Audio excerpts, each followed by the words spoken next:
नमस्कार श्रोताओं।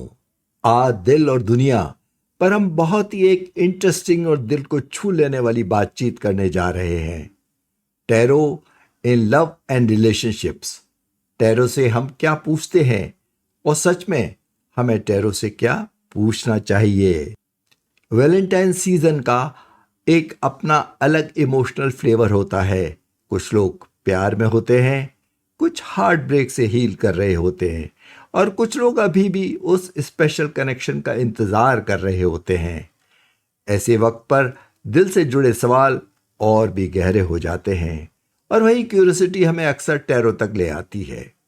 और इस खूबसूरत और मीनिंगफुल कन्वर्सेशन के लिए हमारे साथ हैं चंद्रा, जिन्हें आप टेल टैरो के नाम से जानते हैं। ये रेकी और क्रिस्टल मास्टर होने के साथ साथ content creator, holistic life coach और मेंटोर भी हैं।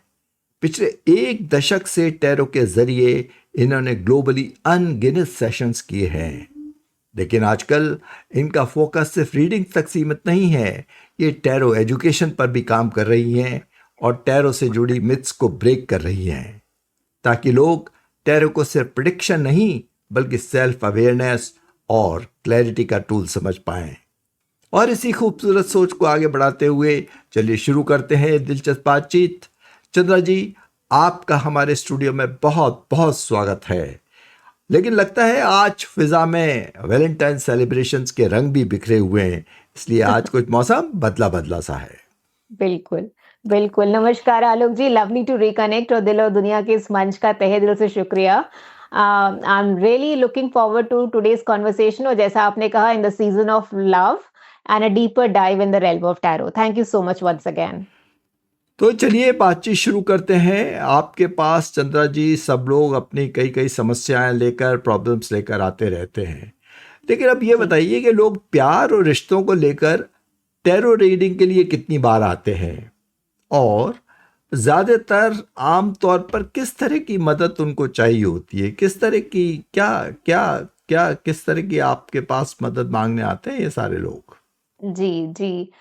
देखिए मेरे पास मदद माँगने तो क्या आते हैं, लेकिन हाँ, टैरो इनसाइट्स के लिए आते हैं और ऑनेस्टली कितनी बार आते हैं तो ये कहना मेरे ख़्याल से एक्ज़ैजरेशन या अतिशयोक्ति नहीं होगी कि more than 50% of the reading centre around love and relationships ना। और ये सिर्फ़ वैलेंटाइन सीज़न में नहीं है आलोक जी, जो आजकल जो फ्लेवर ऑफ लव है हवा में। लेकिन जहाँ पे भी दिल इन्वॉल्व्ड होता है, वहाँ लोग क्लैरिटी ढूँढते हैं क्योंकि प्यार और रिलेशनशिप्स वो स्पेस है जहाँ हम सब थोड़े से वल्नरेबल हो जाते हैं, राइट? तो कभी एक्साइटमेंट होता है, कभी कन्फ्यूजन होता है, कभी वेटिंग होती है, कभी लॉन्गिंग होती है और ऐसे केसेस में जो है टैरो या टैरो की जो इनसाइट्स हैं, वो एक आईने की तरीके से काम करती हैं, जो दिखाती है ना सिर्फ हमारे बाहर क्या चल रहा है, पर हमारे अंदर क्या चल रहा है। तो जो लोग रिश्तों में होते हैं आलोक जी, वो तब आते हैं जब उन्हें लगता है कि सिचुएशन के कंट्रोल से थोड़ी बाहर जा रही है ना, जैसे कम्युनिकेशन रुक सा गया है या फीलिंग्स क्लियर नहीं है या अपने करंट पार्टनर्स को लेके या रिश्तों को लेके एक रीअश्योरेंस चाहते हैं कि हम ठीक जा रहे हैं ना, सब ठीक हो जाएगा।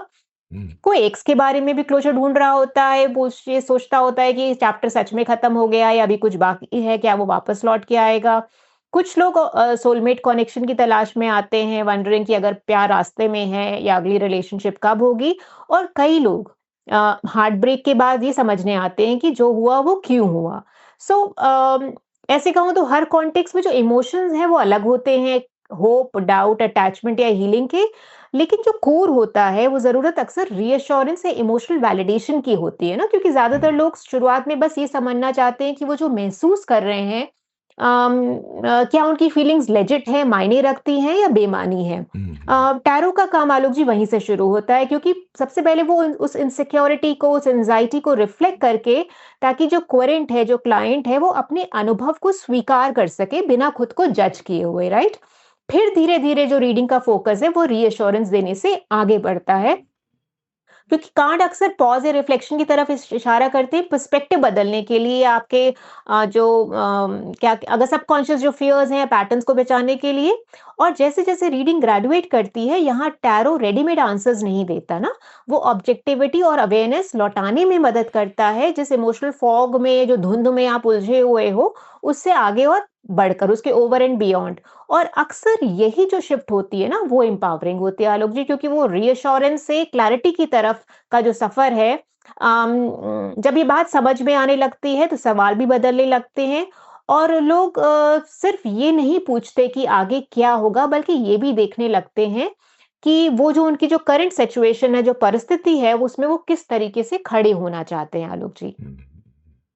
ओके, ज्यादातर लोग बाग जो आपके पास हुँ, आते हैं वो जी, वैलिडेशन के लिए ज़्यादा आते हैं या अपने आप को जी, एश्योर करने के लिए ज़्यादा आते हैं, जी। और जो परेशानी है उसका अगर कोई रास्ता निकल जाए तो नेचुरली वो भी चाहते हैं। तो चलिए, अब जब लोग लव रीडिंग के लिए आते हैं तो हुँ, ज़्यादातर उनके कॉमन सवाल क्या होते हैं, लेकिन साथ में मैं ये भी जानना चाहूँगा कि वो क्या डायरेक्टली लव रीडिंग से रिलेटेड सवाल पूछने लगते हैं या पहले इधर हुँ। उधर के कुछ सवाल पूछते हैं, कुछ और की बातें टच करते हैं और फिर इस पे घूम फिर के इन सवालों पे आते हैं। जी, जी। ये कैसे करते हैं लोग बाग? जी, नहीं आलोक जी जो लव रीडिंग्स के लिए आते हैं, वो लव रीडिंग्स के लिए आते हैं कि जो टूटे दिल में आवाज़ नहीं होती ना, हम्म। लेकिन गहराई बहुत होती है आलोक जी, राइट? हाँ, तो डेफ़िनेटली जो जो क्वेश्चन्स हैं, जो सवाल हैं, वो स्ट्रेट फॉरवर्ड होते हैं, बीटिंग अराउंड बुश नहीं होते हैं। ओके। और ज़्यादातर लोग जब लव रीडिंग के लिए आते हैं तो ये भी मैं बोलूँगी कि उनके जो सवाल हैं वो बहुत फ़ैमिलियर होते हैं और ऑनेस्टली सुनते ही ये भी लगता है कि ये सवाल कहीं न कहीं हम सब पूछ चुके हैं ना, या हम हम्म। पूछना चाहते हैं क्योंकि हम सभी तो लव एंड रिलेशनशिप्स में ऐसा नहीं है कि हम में से कोई अलग है उस स्पेक्ट्रम से, राइट? हम सभी हम्म। प्यार में या रिश्तों में हैं किसी न किसी तरीके से। हम्म। तो जो आपने जो बात पूछी कि किस तरीके के सवाल आते हैं, तो सबसे कॉमन जो शुरुआत होती है वो यही होती है आलोक जी, जो बेसिक है ना कि क्या वो मुझसे सच में प्यार करता है कि नहीं करता, राइट? सो इससे this is from where it all begins, या हम्म। क्या ये हमारा रिश्ता टिकेगा या टिकेगा हमारा नहीं। फ्यूचर है? हाँ, हमारी शादी होगी कि नहीं होगी? हम्म। जहाँ तक एक्स की बात है, एक्स वाले बहुत सवाल आते हैं पास्ट कनेक्शंस को लेके कि क्या वो वापस आएगा, रिकंसिलिएशन है कि नहीं है, क्या हमें फिर बात करनी चाहिए, मैं रीच आउट करूँ या वो रीच आउट करेगा, क्या अभी भी कोई चांस है? जो सिंगल्स हैं, हाँ, जो वैलेंटाइन सीज़न में सिंगल्स का भी बहुत एक मेजॉरिटी है, लार्ज मेजॉरिटी है, हम्म। जो कि सोलमेट की तलाश में है ना, कि मुझे मेरा सोलमेट कब मिलेगा, मेरी जो रिलेशनशिप है, मैं उसमें कब जाऊँगा या जाऊँगी, या इस साल मुझे प्यार मिलेगा। और कई बार जो है सवाल ये सिचुएशन स्पेसिफिक भी होते हैं, अच्छा। जहाँ पे लोग ऑलरेडी रिश्तों में होते हैं और पूछना चाहते हैं कि क्या वो सीरियस है या कमिटमेंट है आगे, या कोई yes this is also one of the important aspect कि कोई थर्ड पर्सन या थर्ड पार्टी एंगल तो नहीं जहाँ पे चीटिंग या इनफिडेलिटी या लॉयल्टी एस्पेक्ट्स का मामला हो अच्छा, ना, अच्छा, तो ये अच्छा, थोड़ा सा अच्छा। सीरियस एंगल हो जाता है ना। हम्म। और क्या मुझे वेट करना चाहिए अगर आप किसी फँसी हुई सिचुएशन में हैं, स्टेलमेट सिचुएशन में हैं? तो आपके सवाल का अगर मैं जवाब दूँ तो ये जो शुरू के जो सवाल है, शुरुआती दौर के सवाल, हाँ, जो आपने पूछा कि राइट राइट अवे आप डीप एंड में डाइव नहीं करते क्योंकि शुरू के जो सवाल हैं बड़े सरफेस लेवल पे और क्लोज एंडेड होते हैं क्योंकि उसका ओके। जवाब या हाँ या ना में जवाब जैसे वो ढूँढ रहे हैं। और सच कहूँ तो आलोक जी काफ़ी लोग वहीं रुक जाते हैं। लेकिन कुछ लोग ऐसे भी होते हैं जो बीच में ठहर कर सोचते हैं, क्या मैं सच में एक येस या नो ढूँढ रहा हूँ या ढूँढ रही हूँ या मैं सिचुएशन को थोड़ा गहराई से समझना चाहता हूँ ना? हम्म। और उसी मोमेंट से जो कन्वर्सेशंस है, जो रीडिंग है वो थोड़ी-सी खुली छोड़ छो उसको खुला छोड़ देते हैं हम लोग क्योंकि जैसे कहानी अभी बस शुरू हुई है और जहाँ आप खड़े हुए हैं अम, वो एक तरीके का मोड़ है और एक डेड एंड नहीं है। बात तो सही है कि जी, लोग उन्हीं तरह के सवाल करते हैं, मतलब कॉमन सवाल तो आपने बताई है, जी। ब्रेकअप से रिलेटेड, लव से हुँ। रिलेटेड कुछ, क्या वैसे मैं यूं ही ऑफ द कप पूछ रहा हूँ हुँ, कि हुँ। क्या ऐसे सवाल भी पूछते हैं कि भाई जो मुझे मिलेगा उसकी कोई खासियत ये होगी, उसकी कोई विशेषता ये होगी, अगर मेरे को ऐसा कोई आदमी मिल जाए तो मैं जी, जी, जी। उसके साथ चला जाऊं, जी, तो जी। ऐसा हाँ, कुछ हाँ। कैरेक्टरिस्टिक जानना हाँ, चाहते हैं हाँ, कि आपने डेफ़िनिटली, अच्छा, अच्छा। डेफ़िनिटली, हम्म। डेफ़िनिटली। देखिए वही है कि ये जो सवाल आपने किया ये again this is a gradual progression of love and relationship space reading जैसे मैं बोलूँ ना। पहले तो हम्म। आपको एक रीअश्योरेंस और इमोशनल वैलिडेशन चाहिए कि आपको आपका जीवन साथी मिलेगा, हाँ? ओके। ये दोनों ही केसेज़ में लागू होता है कि जहाँ आपको जीवन साथी ऑलरेडी है लेकिन आप उस रिश्ते में नाखुश हो, तो you are always chasing right? You are chasing a mirage of sorts ना? हम्म। आपकी अभी भी उम्मीद बंधी हुई है, आपको अभी भी चाहिए कि भई जो है वो शायद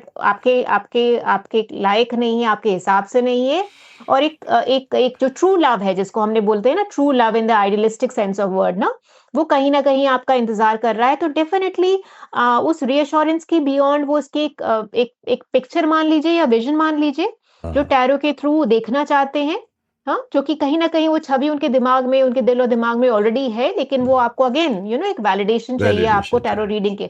हाँ, तो डेफ़िनेटली वो होता है आलोक जी, और ऐसा टैरो ये आपको सहूलियत देता भी है ना। हुँ, आपको ये एक तरीके से ब्रिज की तरीके से काम करता है कि जो विज़न आपने अपने दिल और दिमाग पे आपके है, देखिए इंट्यूशन तो हम सबके अंदर होता है ना। हाँ, तो हाँ, जब सही बात। आप टैरो हाँ, तो जब आप टैरो रीडिंग के लिए लव एंड रिलेशनशिप में जब आप एंग्विश्ड हो या स्टेलमेट सिचुएशन है या कैच 22 सिनेरियो है, ऐसे केसेस में जब आप आते हो, तो वो डेफिनिटली उस छवि को, उस विज़न को आप एक तरीके से रीअश्योर करना चाहते हो ना। हुँ, तो टैरो उसमें बहुत कारगर साबित होता है, लेकिन फिर भी आलोक जी कहीं न कहीं एज़ अ रीडर के तौर पे ना मेरा ये काम है कि पहले मैं उनको ये बताऊँ कि आप जिस पर जब एक साइकिल खत्म होगी तभी तो नई साइकिल शुरू होगी ना। हुँ, तो पहले तो आप जिस रिश्ते में हो या नहीं हो, हाँ? हुँ, उसको स्लेट को क्लियर करना पड़ेगा ना। एक नई कैनवास को आप जब तक क्लियर नहीं करोगे तो नई पिक्चर उस पे कैसे उतरेगी? सही हम बात। उसको साथ मिलकर देख तो सकते हैं, टैरो ये सहूलियत देता है जैसे मैंने बोला।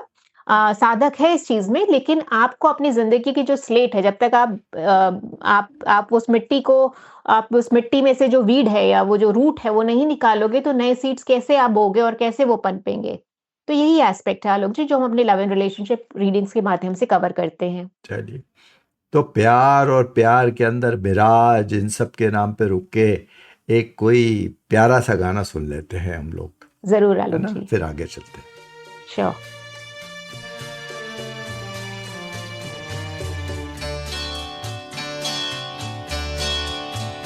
क्या यही प्यार है? हाँ यही प्यार है।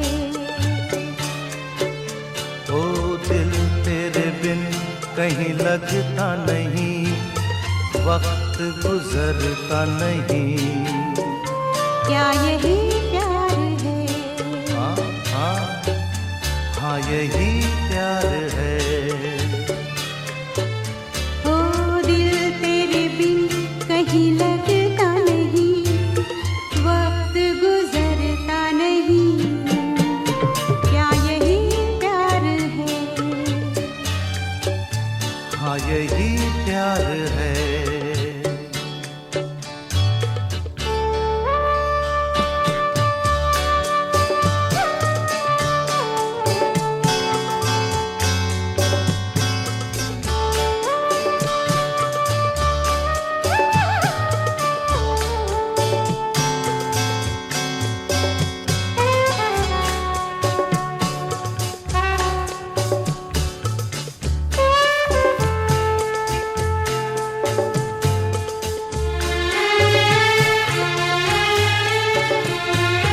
पहले मैं समझा कुछ और वजह इन बातों की, लेकिन अब जाना कहाँ नींद गई मेरी रातों की। जागती रहती हूँ मैं भी, चांद निकलता नहीं। ओ दिल तेरे बिन कहीं लगता नहीं, वक्त गुजरता नहीं। क्या यही प्यार है? बोलो बोलो ना। हाँ यही प्यार है।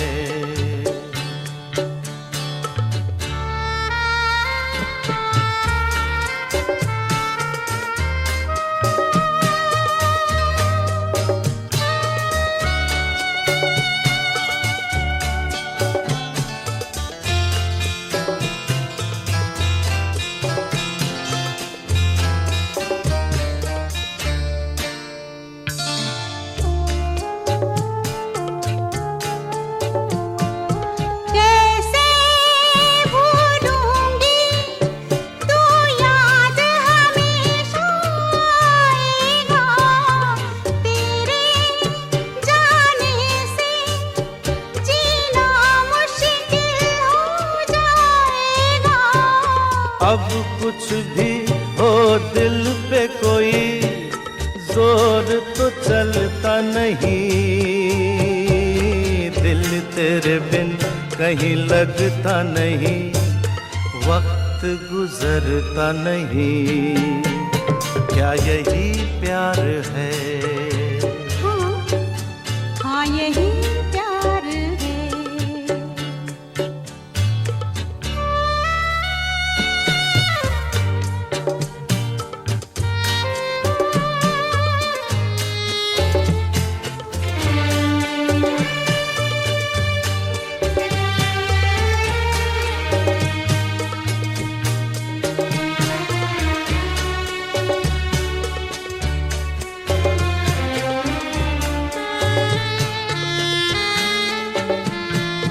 जैसे फूलों के मौसम में ये दिल खिलते हैं प्रेमी, ऐसे ही क्या पतझड़ में भी मिलते हैं। रुत बदले दुनिया बदले, प्यार बदलता नहीं, ओ दिल तेरे बिन कहीं लगता नहीं, वक्त गुजरता नहीं, क्या यही प्यार है? हाँ यही प्यार है, ओ दिल तेरे बिन कहीं लगता नहीं, वक्त गुजरता नहीं। तो चंद्रा जी वेलकम बैक। अब थोड़ा सा आगे बातचीत करते हैं प्यार और रिश्तों के बारे में। प्यार और रिश्तों की टैरो रीडिंग में क्या टैरो सिर्फ हाँ या ना बताने के लिए है, या यह रिश्तों के बारे में भी कुछ और भी दिखाता है? बहुत सुंदर और बहुत अच्छा सवाल किया आपने आलोक जी, क्योंकि और ये सवाल मेरे दिल के बहुत करीब है एंड आई होप कि हमारी कॉन्वर्सेशन के थ्रू रीडर्स, जो हमारे सुनने वाले श्रोता हैं, उनको इस बारे में क्लैरिटी मिले। क्योंकि सीधे बात कहूँ तो टैरो डेफिनेटली सिर्फ हाँ और ना बताने के लिए नहीं बना है ना। ओके। लेकिन बहुत समय से लोगों ने उसको उसी बॉक्स में डाल दिया है, वैसे ही सेगमेंट कर दिया है एक वेंडिंग मशीन के तौर पे, जहां पे आपने सवाल डाला और आपका एक राशि फल निकल आया, राइट बिल्कुल। ना, एक वो वही जादू, वो बोलने वाला तोता के तौर पे, राइट। लेकिन ये of course when we are saying this, ये कोई ब्लेम गेम नहीं है, लेकिन जो ऐसा अप्रोच है ना हाँ। कि जो क्यूरियोसिटी है, क्यूरियोसिटी का जो नेचुरल शॉर्टकट है, जब दिल उलझा होता है आलोक जी, तो हम सभी जो है कोई आंसर्स या वैलिडेशन ढूंढ रहे होते हैं ना, तो इसमें कुछ सही गलत नहीं है। लेकिन जो टैरो का स्वभाव है वो थोड़ा अलग है, क्योंकि वो रिजल्ट नहीं दिखाता, वो कॉन्टेक्स्ट भी दिखाता है कि आपके एनर्जी पैटर्न्स और इंटेंशंस, यानी कि पूरी कहानी का एक टेक्सचर दिखाता है, राइट। तो येस और नो जो आपने पूछा, वो एक दरवाजा है या मान लीजिए खिड़की है, लेकिन कमरा तो उसके बाद खुलता है ना।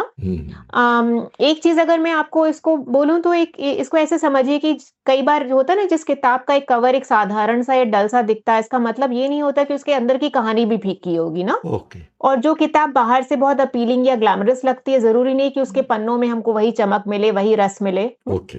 तो बात हमेशा कॉन्टेक्स्ट की नहीं होती, कंटेंट की भी होती है, और टैरो भी कुछ ऐसा ही करता है कि वो सतह से आगे जाकर असली कहानी दिखाता है। एज वी से इन इंग्लिश ना, डू नॉट जज the book by its cover. तो रीडिंग के दौरान एक ऐसा पल आता है जिसमें जब जो क्वेरेंट है ना, जो क्लाइंट है, उसके भीतर ही एक बल्ब जलता है और वो खुद ही बोलता है कि भाई अपनी सिचुएशन को मैं एक नए नजरिए से देखने लगता है ओके। और समझता है कि यार ये बात तो इससे कहीं बड़ी है ना, मैं क्या येस और नो में उलझा हुआ हूँ। और वहीं से रीडिंग में एक डेप्थ आती है आलोक जी। ये बात बड़ी पसंद आई कि टैरो के थ्रू कई बार हमारे को एक नया पर्सपेक्टिव या एक नया नजरिया मिल जाता है। जी ये बात बहुत अच्छी लगी। चलिए आगे चलते हैं। अगर कोई अपनी लव लाइफ पर सच में क्लैरिटी चाहता है तो उसे टैरो से सवाल किस तरह के पूछने चाहिए, कैसे सवाल पूछने चाहिए? जी जी इसके देखिए बारे में। आलोक जी, सबसे एम्पावरिंग शिफ्ट होती है सही सवाल पूछना, क्योंकि सवाल बदलते ही रीडिंग का पूरा फ्लेवर बदल जाता है। ज्यादातर लोग इंस्टिंक्टिवली पूछते हैं क्या होगा ना, लेकिन जब सवाल थोड़ा खुलता है तो कॉन्वर्सेशंस भी खुलती है। फॉर एग्जाम्पल के तौर पे अगर बोलूं तो मैं जैसे वो पूछेंगे क्या ये रिश्ता चलेगा? कि अगर की जगह अगर कोई पूछे कि भाई इस कनेक्शन में मुझे और समझने की क्या ज़रूरत है? हाँ। या what is it that I need to know to address और फैसिलिटेट ग्रोथ ना? या फिर दूसरा एग्ज़ाम्पल अगर मैं बोलूँ कि मैं यहाँ इस रिश्ते में क्या ओवरलुक कर रही हूँ की जगह अगर अगर वो पूछें कि how do I address these obstacles और चैलेंजेस क्योंकि चैलेंजेस किस रिश्ते में नहीं आती? कोई भी रिश्ता कोई आइडियलिस्टिक पर्व्यू ऑफ फ्रेमवर्क में काम नहीं करता ना? अड़चनें तो हर जगह आती हैं। तो टैरो एक वाइडर पर्सपेक्टिव दिखाता है आलोक जी और एक बात ज़रूर कहना चाहूँगी कि सवाल फ्रेमिंग का मतलब ये कहीं नहीं है कि सवाल बहुत कॉम्प्लिकेटेड होना चाहिए ना, कि आपको बड़े कोई हेवी जार्गन्स यूज़ करने हैं। लेकिन इसका मतलब ये है कि हम आउटकम से थोड़ा हटकर अवेयरनेस की तरफ देखें। जैसे कोई जीपीएस है जो सीधे डेस्टिनेशन पर नहीं पहुँचा देता ना, वो रूट भी दिखाता है। टैरो वैसे ही कुछ काम करता है कि डायरेक्शंस हैं, डिटूर्स हैं, टाइमिंग उसकी आपको समझ देता है।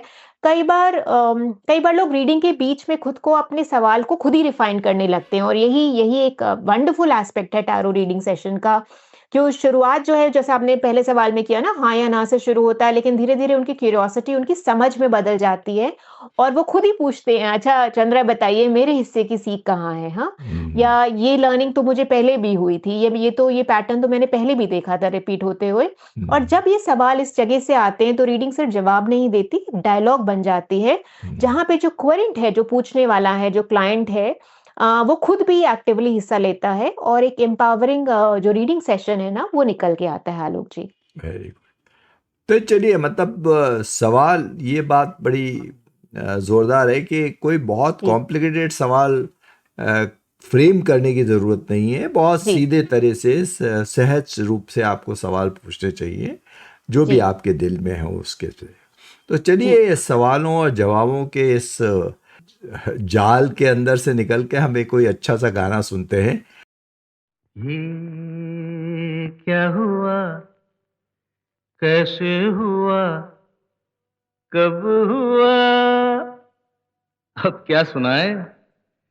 ये क्या हुआ, कैसे हुआ, कब हुआ, क्यों हुआ, जब हुआ, तब हुआ, ओ छोड़ो ये न सोचो, ये क्या हुआ, कैसे हुआ, कब हुआ, क्यों हुआ, जब हुआ, तब हुआ, ओ छोड़ो ये न सोचो, ये क्या हुआ।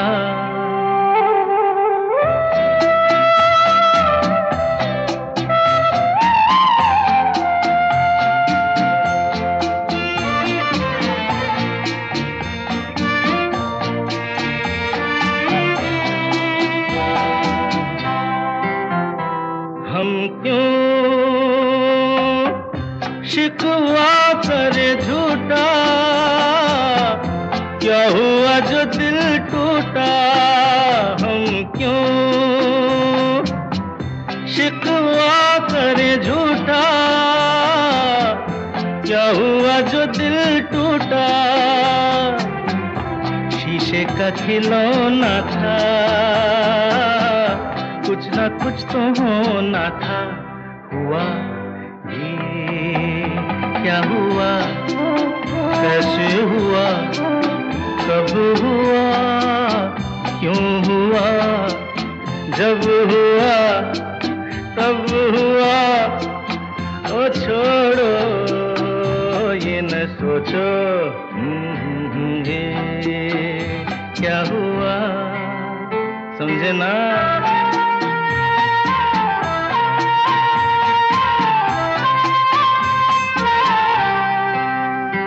हमने जो देखा था सुना था, क्या बताए वो क्या था, हमने जो देखा था सुना था, क्या बताए वो क्या था, सपना सलोना था, तुम तो होना था, हुआ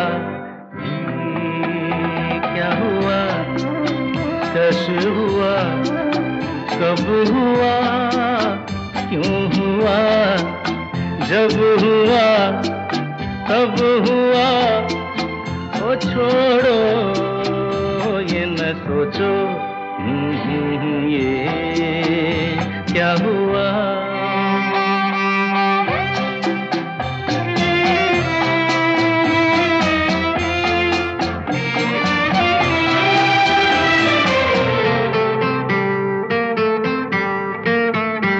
है दिल चल पी कर झूमे, इन गलियों में घूमे, है दिल चल पी कर झूमे, इन गलियों में घूमे, यहाँ तुझे खोना था,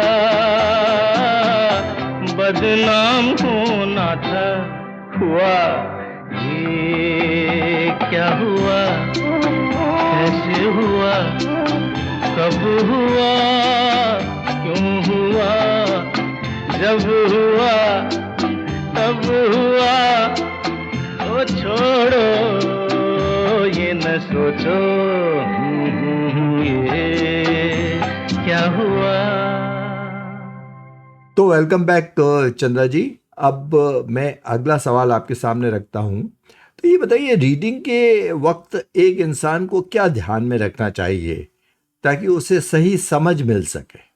देखिए, ये बहुत ही सिग्निफिकेंट सवाल है आलोक जी, और हमारे सभी श्रोताओं को, सुनने वालों को, जो कि टैरो रीडिंग के लिए जाते हैं या सीख करते हैं टैरो की एडवाइस, और ना सिर्फ ये अपने कॉन्टेक्स्ट में नहीं, सिर्फ अपने लिए डायरेक्ट नहीं, but otherwise also, because otherwise it becomes a classic case of a missed opportunity ना।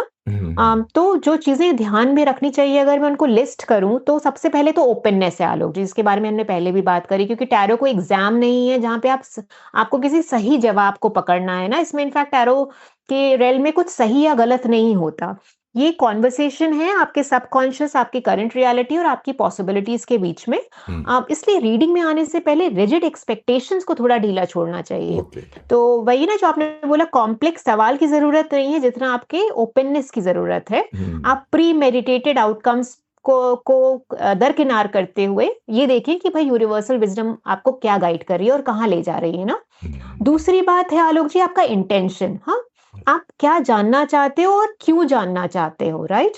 आप सिर्फ आउटकम पे फोकस्ड हो या सिचुएशन की आपको सही में डीपर अंडरस्टैंडिंग चाहिए ना। क्योंकि जब इंटेंशन क्लैरिटी का होता है तो रीडिंग भी सरफेस से आगे जाके कॉन्टेक्स्ट दिखाने लगती है, क्या डायनेमिक्स चल रहे हैं, क्या चॉइसेस हैं, क्या टाइमिंग है, और वो सटल पैटर्न्स जो कि आपको रोजमर्रा के जीवन में नजर नहीं आते, राइट? तीसरी चीज मैं बोलूं तो listening beyond the literal words. तो टैरो अक्सर जो है वो सिंबॉलिज्म के थ्रू बात करता है। हर बात इस तरीके से नहीं होती कि ये होगा तो वो हो जाएगा ना, इस तरीके से it doesn't work like that, क्योंकि मैसेजेस जो हैं वो रिफ्लेक्शन की तरीके से आते हैं। अक्सर रीडिंग स्टाइल भी इस तरीके से होता है कि ये परहैप्स ये हो जाएगा, यहाँ ये पॉसिबिलिटी के लिए आपको खुला रहना चाहिए, ये बाउंड्री आपको रिस्पेक्ट करनी चाहिए। और जब इंसान बिना डिफेंसिव हुए हुए सुनता है तो ये समझ जो है उसकी नेचुरली जो है वो खुलती चली जाती है। जो सबसे जरूरी बात मैं कहना चाहूंगी यहाँ पे कि जो रीडिंग है उसको फाइनल वर्डिक्ट नहीं मानना चाहिए, क्योंकि tarot readings is basically energy in motion. हाँ, उसको एक गाइडेंस की तरीके से आपको लेना है। टैरो मैं कई बार इसको पहले भी जिक्र कर चुकी हूँ, लेकिन I can not emphasise enough कि एक डायरेक्शन दिखाता है, डिसीजन नहीं लेता, क्योंकि जो एजेंसी है वो हमेशा क्वेरेंट के पास रहती है, पूछने वाले के पास रहती है। इसे ऐसे समझिए कि जैसे कोई ट्रस्टेड जो मैप है, जो रास्ते और पॉसिबल ट्विस्ट एंड टर्न्स दिखा रहा है, लेकिन चलना किस दिशा में ये चुनाव तो आप ही को करना पड़ेगा ना। अगर इस माइंडसेट के साथ हम रीडिंग सेशन को अप्रोच करें तो रीडिंग ज्यादा ग्राउंडेड और एम्पावरिंग बनती है। टैरो कार्ड्स की जो इंसाइट्स हैं वो संकेत देती हैं, उनको जीवन में कैसे उतारना है ये आपकी क्लैरिटी और चॉइसेस तय करती हैं। सो आई होप दैट आंसर्स आलोक जी। बिल्कुल बिल्कुल सही बात है। बहुत मज़ा आ गया, क्योंकि आपने एक बहुत ही अच्छी तरह से, खूबसूरती से इसको एक्सप्लेन कर दिया। अब ये बताइए कि अगर कोई हाँ या ना से आगे देखना चाहे तो टैरो इसमें किस तरह से मदद कर सकता है? क्या क्योंकि हाँ या ना में तो आपने कहा कि वो एक डायरेक्शन दिखाता है, वो दिखाता है। जी तो जी जी टैरो अगर इससे बियॉन्ड कोई देखना चाहे तो किस तरह मदद कर सकता है? देखिए, मैं अगर आपके सवाल से अपना जवाब जोड़ूँ, हाँ, और जोड़ना चाहूँ, तो मैं तो यही बोलूँगी भई अगर आपको हाँ या ना से आगे देखना है, तभी आप एक मीनिंगफुल टैरो इनसाइट या गाइडेंस सेशन की उम्मीद भी रखिए ना। क्योंकि हाँ या ना के भी तो कोई भी आपकी गट फीलिंग ही आपको बता रही है, राइट? हाँ? वो आवाज़ तो आपके अंदर से ही आ रही है कहीं न कहीं। तो ये बहुत सवाल अहम हो जाता है और यही वो हिस्सा है जो हमने पिछले पॉडकास्ट में भी exploring repeating patterns in love and relationships ज़िक्र किया था हमने डीपली जाके आलोक जी हम्म इसी इसी मंच पे। क्योंकि जो रिलेशनशिप में जो पैटर्न्स बार-बार दोहराते हैं, वो अक्सर सरफेस लेवल पे नहीं दिखते हैं, है ना? हम्म क्योंकि टैरो जो है सिर्फ भविष्य नहीं बताता क्योंकि बहुत जेंटली ये भी दिखाता है कि आप चॉइसेस किस जगह से ले रहे हैं ना, वो चॉइसेस आपकी करेज या क्लैरिटी पे बेस्ड है या फिर इनसिक्योरिटी या और सेल्फ डाउट पे। अगर मैं इसको ऐसे बोलूँ कि जो रोज़मर्रा के रिश्तों में आलोक जी एक बड़ा फ़र्क एडजस्टमेंट और कॉम्प्रोमाइज़ का होता है ना। एडजस्टमेंट वहाँ होता है जहाँ दोनों लोग जो हैं वो कॉन्शियसली जगह बना रहे होते हैं ताकि रिश्ता ग्रो कर सके और दोनों जो पार्टनर्स हैं उनकी जो ज़रूरतें हैं वो भी जगह पाएँ ना। कॉम्प्रोमाइज़ वहाँ चुपचाप शुरू हो जाते हैं जहाँ पे एक व्यक्ति बार-बार ना खुद को पीछे रखकर ये सोच के कि भई चलो शांति बनी रहे, हाँ? बाहर से सब बैलेंस दिख रहा है, सब अच्छा दिख रहा है, इंस्टाग्राम वर्दी पिक्चर्स हैं, फेसबुक वर्दी पिक्चर्स है ना? लेकिन भीतर क्या चल रहा है, हाँ? क्या इम्बैलेंस जमा हो रहा है जो आगे चलकर रिज़ेंटमेंट का शेप ले लेता है सही ना? बात। और अचानक से वो ना ये almost like sitting on a ticking bomb, right? हाँ? तो टैरो रीडिंग में अक्सर यही जो सटल पैटर्न्स जो हैं वो सरफेस पे आते हैं कि रिश्ता इक्वल फुटिंग पे चल रहा है या अनजाने में, हाँ? कोई विक्टिम या सेवियर की भूमिका निभा रहा है ना। ओके। ठीक है? तो ये बहुत इम्पोर्टेंट एस्पेक्ट है। जो सैक्रिफाइसेस जो आप कर रहे हो वो ग्रोथ के लिए हैं या फिर वो सेल्फ लिमिटिंग या सैबोटैजिंग हैबिट या पैटर्न्स बन गए हैं। और अगेन ये सवाल ब्लेम का नहीं है, ये सवाल रिश्तों में ऑनेस्टी और ईमानदारी का है। टैरो की इनसाइट्स के आते अवेयरनेस आती है और चॉइसेस भी धीरे-धीरे बदलने लगती हैं। और सबसे दिलचस्प बात आलोक जी कि टैरो जो है वो रेडीमेड आंसर्स देने की बजाय एक रिफ्लेक्टिव पॉज़ क्रिएट करता है ना, जो आप बोल रहे हो कि अगर वो आएँ तो क्यों आएँ? तो एक ये वंडरफुल अपॉर्च्युनिटी है हम सबके लिए क्योंकि एक ऐसा मोमेंट जहाँ आप खुद देख सकते हो कि रिश्ता आपसे क्या माँग रहा है ओके। और आप किस जगह से जवाब देना चाहते हो। वहीं से समझ गहराती है और ना सिर्फ रीडिंग बल्कि जो आपका जो जीवन है वो भी गहरा और खुलता चला जाता है आलोक जी। Very good. तो चलिए इसी रिश्तों के खुलने की बात पे हम यहाँ जी। एक प्यारा सा गाना सुन लेते हैं और फिर आगे चलते हैं, बातचीत करते हैं।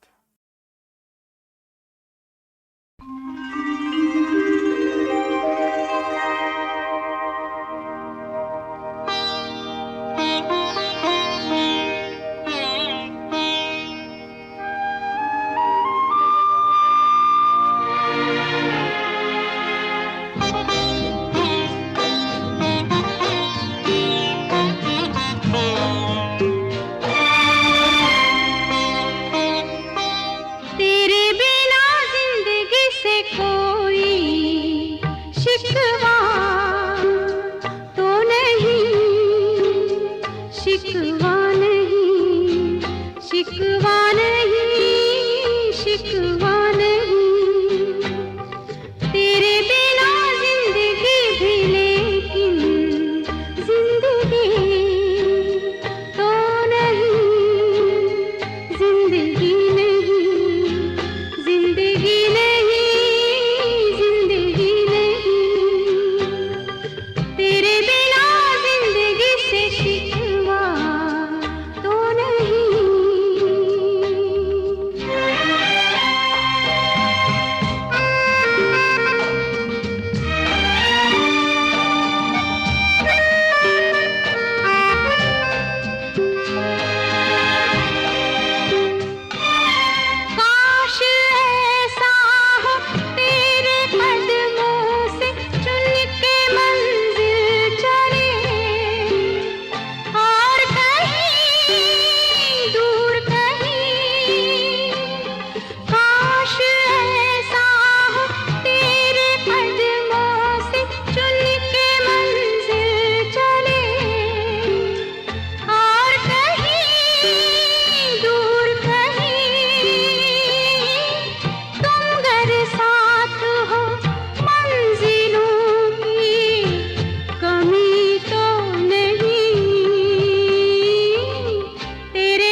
बिना जिंदगी से कोई शिकवा तो नहीं, शिकवा नहीं, शिकवा नहीं, शिकवा नहीं। तेरे बिना जिंदगी भी लेकिन जिंदगी तो नहीं, जिंदगी नहीं, जिंदगी नहीं, जिंदगी नहीं।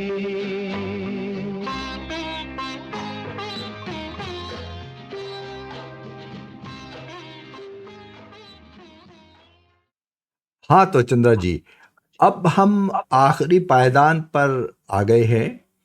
तो यहाँ आप कोई मैसेज देना चाहें या आज की जो आपने ये सारी बातचीत की है इसको समराइज करना चाहें, इसका सार जी बताना चाहें, तो फिर आपका स्वागत है। जी शुक्रिया आलोक जी। और यहाँ पे मैं अपने शब्द नहीं है, मैं आप मेरे जो स्पिरिचुअल गुरु हैं, सदगुरु, उनके शब्दों में कहना चाहूंगी, as he says that true love is not something that we transact or extract. हाँ, hmm, it is a pleasant inner state that we cultivate within ourselves. हाँ, जब हम भीतर से अपने आप को सिक्योर और जॉयफुल जो पाते हैं, महसूस करते हैं, तभी वो जो रिलेशनशिप जो है वो शेयरिंग का स्पेस बन जाती है, सर्वाइवल का नहीं। Tarot insights coupled with these spiritual tools इस जर्नी में वो अवेयरनेस लाते हैं ताकि हम वो रिश्ता बना सके ना जो हम खुद के लिए चाहते हैं। वो shared spaces of growth and mutual joy and an absolute win win. So इस वैलेंटाइन सीजन में मेरे सभी सुनने वालों के लिए, आपके लिए, मेरे लिए यही कामना रहेगी। और जाते जाते डेफिनेटली आलोक जी, शुक्रिया दिल और दुनिया के मंच पर और इस खूबसूरत कॉन्वर्सेशन के लिए। आपका और आपके सुनने वालों का दिल से धन्यवाद। और उम्मीद है कि ये बातचीत हम सभी को अपने रिश्तों को थोड़ा अलग नजरिए से देखने में मदद करेगी।